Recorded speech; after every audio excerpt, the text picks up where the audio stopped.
أعوذ بالله من الشيطان الرجيم. بسم الله الرحمن الرحيم. وهو القاهر فوق عباده ويرسل عليكم حفظا حتى إذا جاء أحدكم الموت توفته رسلنا وهم لا يفرطون ثم ردوا إلى الله مولاهم الحق ألا له الحكم وهو أسرع الحاسبين. قل من ينجيكم من ظلمات البر والبحر تدعونه تضرعا وخفيا لئن أنجانا من هذه لنكونن من الشاكرين. قل الله ينجيكم منها ومن كل كرب ثم أنتم تشركون. صدق الله العظيم.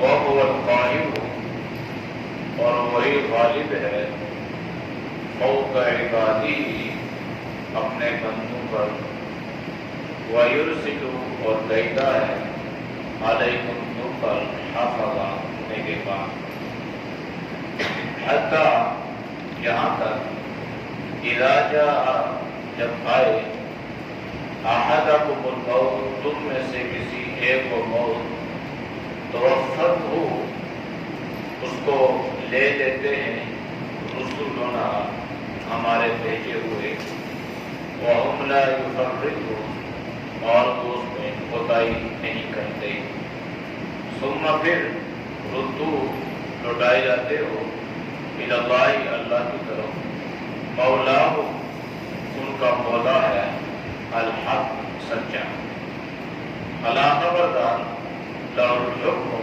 اسی کا فیصلہ یہ اسی کا حکم ہے وَهُوَ اور وہ اسرع الحاسبین جلدی حساب دینے والا.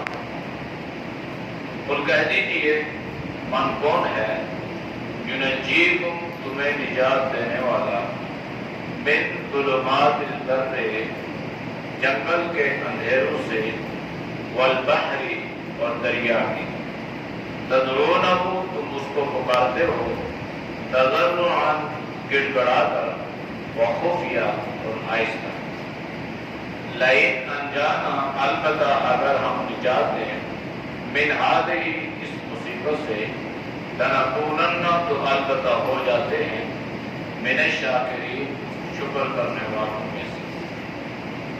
قل کہہ دیجئے اللہ اللہ ینجیکم تمہیں نجات دیتا ہے منہا اس سے ومن کل کرب اور ہر ایک سختی سے ثم پھر انتم تم تشرکون اس کے شکر گزار بن جاؤ. آیات کا ماقبل آیات کے ساتھ برابر تعلق یہ ہے ماقبل آیات میں اللہ نے واضح انداز میں فرمایا کہ ہر طرح کا علم میں غیب اور ہر طرح کے خزانے جو ہیں جس کا مالک و مختار اللہ ہی ہے اور اللہ کا علم اتنا وسیع ہے کہ ہر چیز کا اس کو ادراک ہے ہر چیز سے واقف ہے اور ہر چیز کے بارے میں خبر رکھنے والا ہے. ان آیات میں بھی اللہ نے فرمایا کہ وَهُوَ الْقَاهِرُ فَوْقَ عِبَادِهِ اللہ اپنے بندوں پر زور آور ہے اللہ اپنے بندوں پر غالب ہے. صحیح بات ہے اللہ خالق ہے اور بندے اس کی مخلوق ہیں. خالق کی صرف یہ ہوتی ہے کہ وہ اپنی مخلوقات پر زور آور طاقتور اور غالب ہی ہوا کرتا ہے. اس سے معلوم یہ ہوا کہ اللہ ہی خالق ہے اور اللہ ہی حقیقی معنوں میں عبادت کے لائق ہے اور اللہ ہی معبود اور مسجود ہیں. وَيُرْسِلُ عَلَيْكُمْ حَفَظًا اللہ نے انسان کی حفاظت کے لیے دنیا میں فرشتوں کو بھیجا، وَيُرْسِلُ اور بھیجا عَلَيْكُمْ آپ کا حافظ کرنے کے لیے۔ اس سے بات یہ ہے کہ جب تک انسان کی زندگی ہوتی ہے تب تک اللہ اس کے لیے حفاظت کے اقدامات پیدا فرماتا رہتا ہے۔ دنیا مل کر اگر اس کو ختم کرنا چاہے اور اللہ نے اس کے مقدر میں زندگی لکھی ہو تو کوئی اس کو ختم نہیں کر سکتا۔ اللہ حفاظت فرماتے ہیں۔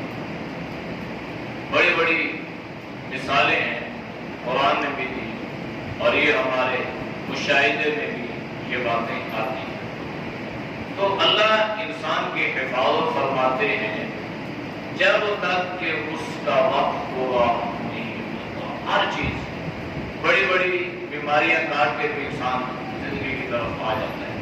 زندگی ہو تو اللہ اس کو صحت عطا کر دیتا ہے، اور بڑے بڑی مصیبتوں اور پریشانیوں سے اللہ اسے نکال کر باہر لے جاتا ہے۔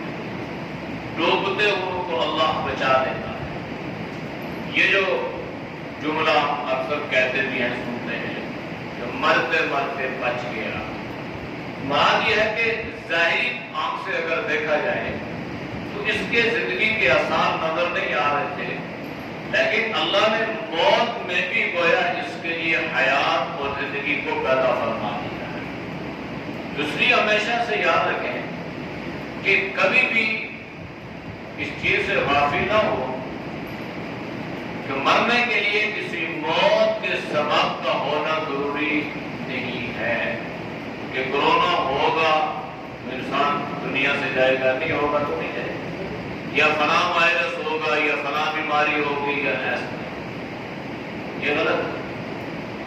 یہ الگ بات ہے کہ اللہ نے حفاظتی تدابیر کو اختیار کرنے کا حکم دیا ہے۔ شریعت اس کا حکم دیتی ہے کہ جان کی حفاظت ہر طرح سے ضروری ہے، قیمتی چیز ہے، لیکن یہ نہیں ہے کہ انسان یہ عقیدہ اور یہ نظریہ بنا لے کہ بس اب میں اس سے مر جاؤں گا اور میرے اس سے موت آئی یا فلاں اس سے مرا نہیں۔ تو موت کے لیے کسی سبب کا ہونا ضروری نہیں ہے، بغیر سبب کے بھی موت آتی ہے۔ ہمارے بزرگوں میں سے ایک بزرگ ہوتے ہیں مولانا حسین احمد قادری رحمۃ اللہ علیہ، بڑی بہت جہاد بھی کیا، انگریز کے ساتھ لڑے بھی، جیلوں میں بھی، سب کچھ۔ رات کو آرام سے سوئے، بالکل کوئی بیماری، کوئی درد، کوئی پریشانی والی بات نہیں، روٹین کے مطابق جیسے انسان رات کو سوتا ہے ایسے سوئے ہیں۔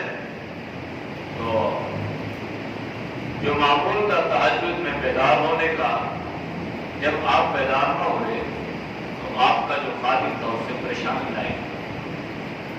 یہ تو بیدار ہوتے تھے اور سب کو بیدار بھی کرتے تھے، جب اٹھا آواز بھی دیکھا تو آپ گرو جسد عنصری سے پرواہ کریں گے۔ اب آرام سے سوئے، کوئی بیماری نہیں ہے دنیاوی طور پہ جس کو ہم کہتے ہیں، کوئی سبب نظر نہیں آ رہا، لیکن وقت پورا تھا، نیند میں دنیا سے رخصت ہو۔ اس لیے اللہ فرما رہا ہے جب تک زندگی ہوگی اللہ حفاظتی اقدامات پیدا کرتا رہے گا، اللہ بچاتا رہے گا۔ مولانا اسلم شیخ غفوری رحمۃ اللہ علیہ مفسر قرآن، انہوں نے ایک واقعہ اپنی کتابوں میں لکھا۔ کراچی میں ایک شخص جو تھا وہ چھت سے گر گیا، اور چھت جو تھی نا وہ کوئی ہماری طرح 2-3-4 منزلہ نہیں تھی، وہاں تو 8-10 منزلہ عمارت تھی۔ پھر بڑے پلازے سے نیچے گرا، اور اللہ کا کرنا یہ ہوا کہ وہ اس کو خراش تک بھی نہ آئی اور اللہ نے اس کو بچا لیا۔ اب ہوا یہ کہ شام کو جب سارے اکٹھے ہوئے مزدور لیبر، پھر ان کے ٹھیکیدار بھی آئے، پھر مالک بھی آ گیا سارا، تو مالک نے اس کو پیسے دیے، بھائی اللہ نے آپ کو بچایا ہے، صدقہ وغیرہ کرو، کوئی ان کو مٹھائی کھلاؤ کس طرح۔ تو کہتے ہیں کہ وہ پھر اس نے پیسے پکڑے اور مٹھائی لینے گیا کہ فی الحال تو یہ کام کرتے ہیں، باقی تو بات۔ اب وہ مٹھائی لینے جا رہا تھا، راستے میں اس کا ایکسیڈنٹ ہو گیا روڈ کراس کرتے ہوئے اور وہ وہاں ہی فوت ہو گیا۔ اب انہوں نے واقعہ لکھا کہ دیکھیں 8-10 منزلہ عمارت سے گرا، اس کی موت آنی تھی، اللہ نے اس کو بچا دیا۔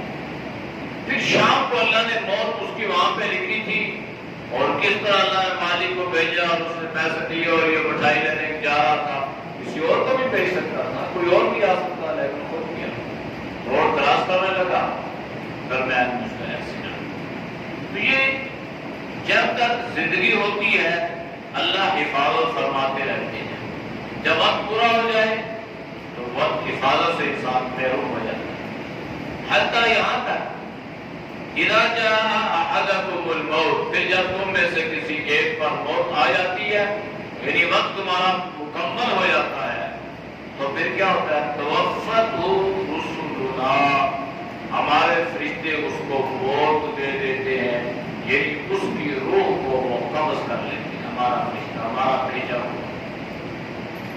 وَهُمْ لَا يُفَرِّطُونَ، اور وہ اس میں کوئی سستی یا کاہلی یا غفلت نہیں کرتے۔ فرشتے اللہ کے حکم کے پابند ہیں، لا یعصون اللہ ما امرهم ویفعلون ما یؤمرون، اللہ کے حکم کی نافرمانی نہیں کرتے، وہی کرتے ہیں جن کا اللہ ان کو حکم عطا کرتا ہے۔ ثم ردوا الی اللہ، پھر ان کو اللہ کی طرف لوٹا دیا جاتا ہے، یعنی آئے اللہ کی طرف سے یا پھر اللہ کی طرف چلے جائیں۔ اور وہ اللہ کون ہے؟ مولاہم الحق، وہ اللہ ان کا سچا مولا ہے۔ مولا کا معنی مددگار بھی ہے، مولا کا معنی پیشوا اور مقتدا بھی ہے۔ قرآن کریم میں انت مولانا، آپ جو اکثر کہتے ہیں نا مولوی صاحب مولوی، تو یہ لفظ مولا سے بنا ہے، تو اس کا مطلب مقتدا پیشوا، جو آپ کا امام ہو آپ اس کو مولوی صاحب کہہ دیتے ہیں۔ انت مولانا قرآن میں ہے۔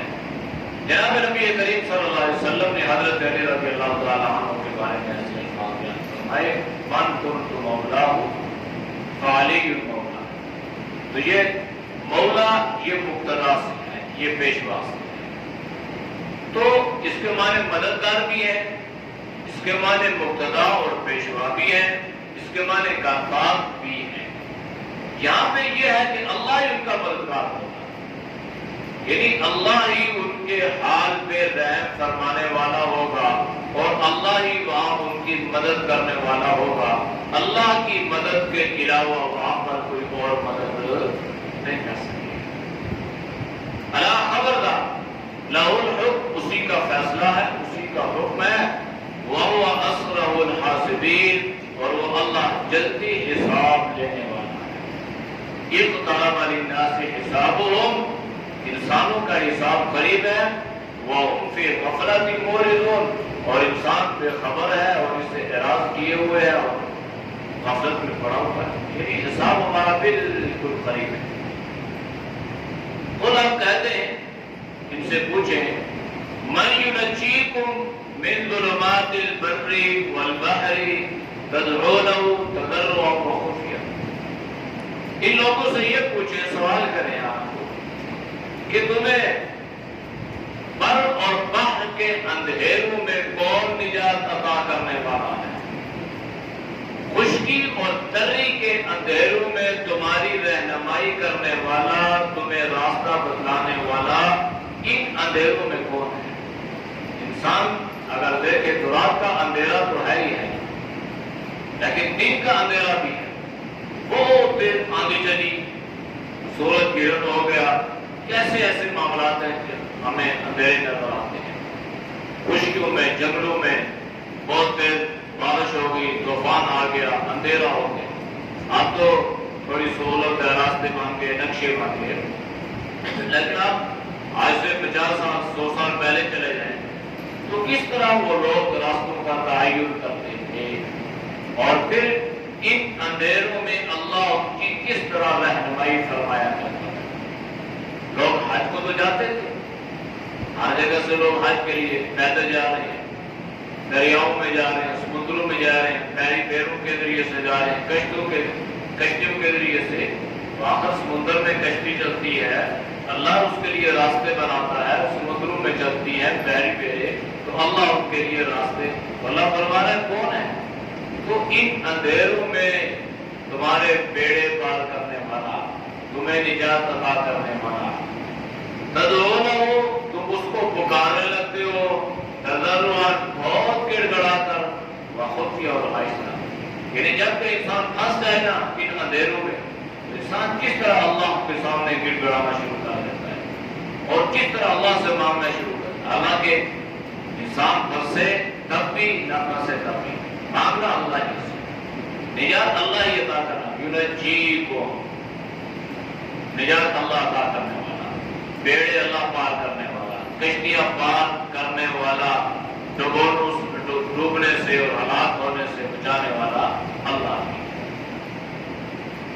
پھر انسان اس حالت میں اللہ کو پکارتا ہے جب اس کی کشتی ڈگمگانے لگتی ہے، تو اللہ نے کیا فرمایا کہ اس حالت میں تم اللہ کو پکارتے ہو اور جب اللہ تمہیں اس سے نجات عطا کرتا ہے تو پھر اس کو بھول جاتے ہو، حالانکہ لئن انجانا، اگر ہم اس کو نجات عطا کر دیں من ہذہ، اس مصیبت یا پریشانی سے، لنکونن من الشاکرین، تو پھر کیا ہو جانا چاہیے؟ اللہ کا شکر گزار بندہ بن جانا چاہیے، پھر تمہیں چاہیے کہ تم اللہ کے شکر گزار ہو جاؤ، اللہ کا شکر ادا کرو کہ اللہ نے تمہیں اس مصیبت سے، اس پریشانی سے، اس آفت سے اللہ نے تمہیں نجات عطا فرمائی۔ قل اللہ، اب جواب دیا، پہلے تو سوال تھا نا کہ من کون ہے بالعموم تمہیں نجات دینے والا، آپ ان سے پوچھیں، تو اللہ نے خود جواب دیا، قل، آپ ان سے کہہ دیں، اللہ، اللہ ہے، ینجیکم، تمہیں نجات عطا کرتا ہے، منہا، اس سے، ان اندھیروں سے، ان جنگلوں میں، ان صحراؤں میں، ان بیابانوں میں اور ان دریاؤں میں اور ان سمندروں میں، اللہ ہی تمہیں بچانے والا اور اللہ ہی تمہیں نجات عطا کرنے والا، یہ اللہ خود جواب دے رہا ہے۔ وَمِن كُلِّ كَرْبٍ، اور ہر ایک سختی سے، کرب کہتے ہیں، کرب سختی، امتحان کی جگہ۔ تو حضرت حسین رضی اللہ تعالیٰ عنہ کو نا جب گھیر گھور کے اس میدان میں پہنچایا گیا تو حضرت حسین نے پوچھا رضی اللہ عنہ کہ اس جگہ کا نام کیا ہے؟ تو حضرت حسین رضی اللہ عنہ کو بتایا گیا کہ اس جگہ کا نام ہے کربلا، یہ تو ہم اس کو کربلا کہتے ہیں، اصل میں کربلا۔ تو حضرت حسین رضی اللہ تعالیٰ عنہ نے سنا، اچھا یہ کرب، یہ سختی کی جگہ، وبلا اور امتحان کی جگہ، تو ہمارے اوپر امتحان کی جو سختی آئے گی وہ یہاں ہی آئے گی۔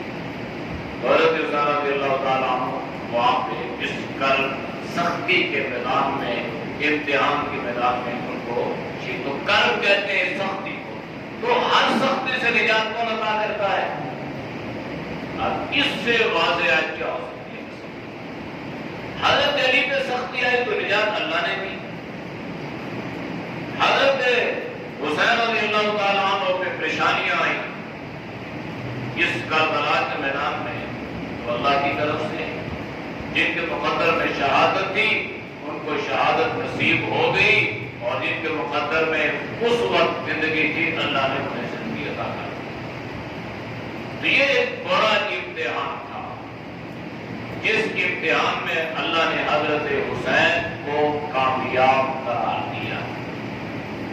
کامیاب ہو نا، شہادت جو ہے نا، شہادت یہ کبھی بھی ناکامی نہیں دکھلاتی، یہ ہر حالت میں انسان کو کامیابی کرتی ہے۔ دنیاوی طور پہ اگر انسان کو شکست ملے اور انسان شہید ہو جائے تو بھی کامیابی ہے، اگر فاتح بن جائے تو بھی کامیابی ہے۔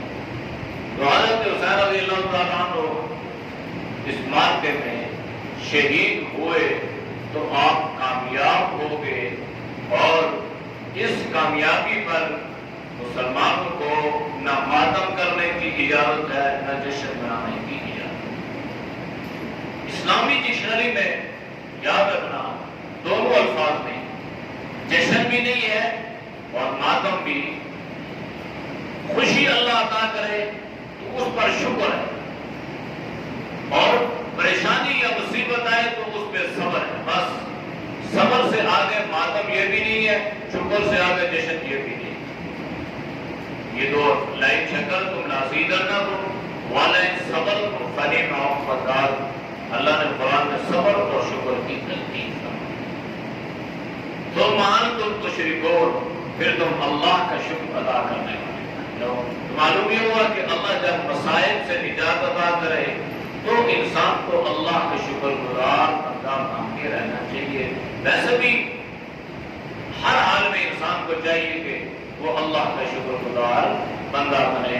یہ اللہ کو اور اللہ کے حبیب صلی اللہ علیہ وسلم کو بہت پسند ہے۔ اعوذ باللہ من الشیطان الرجیم، بسم اللہ الرحمن الرحیم،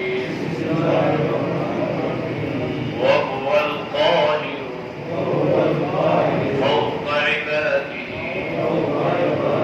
ويرسل عليكم حفظا حتى إذا جاء أحدكم الموت توفته رسلنا وهم لا يفرطون ثم ردوا إلى الله مولاهم الحق ألا له الحكم وهو أسرع الحاسبين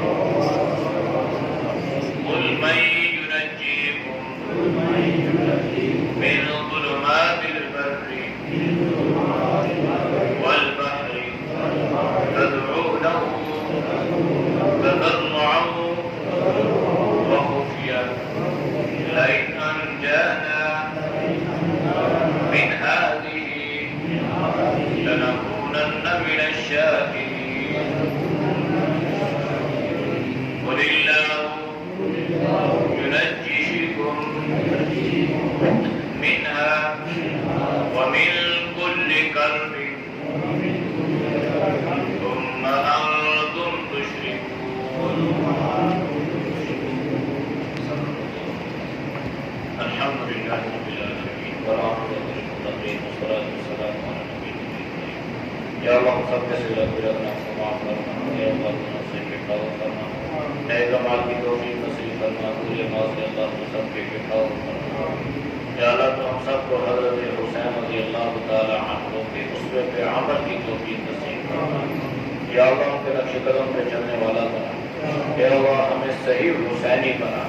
یا اللہ ان کے عقائد اور نظریات کو اپنانے کی توفیق نصیب فرما۔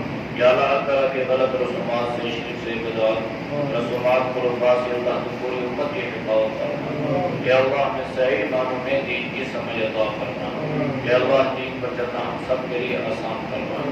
یا اللہ جتنے دور تباہ تیرے رضا کے لیے درس قرآن سنتے ہیں اللہ ان کے سننے کو قبول فرما۔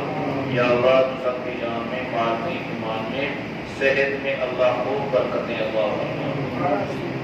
بیماروں کے لیے خصوصی دعا فرمائے، گھروں میں ہیں، اسپتالوں میں ہیں، مرد ہیں، عورتیں ہیں۔ یا اللہ اپنے فضل سے، اپنے کرم سے یا اللہ تو سب کو شفائے کاملہ عاجلہ نصیب فرما۔ یا اللہ سب کی بیماریوں کو دور فرما۔ یا اللہ تو سب کو صحت ایمان والی زندگی نصیب فرما۔ صلی اللہ تعالی علی نبی وعلی آلہ وصحبہ اجمعین۔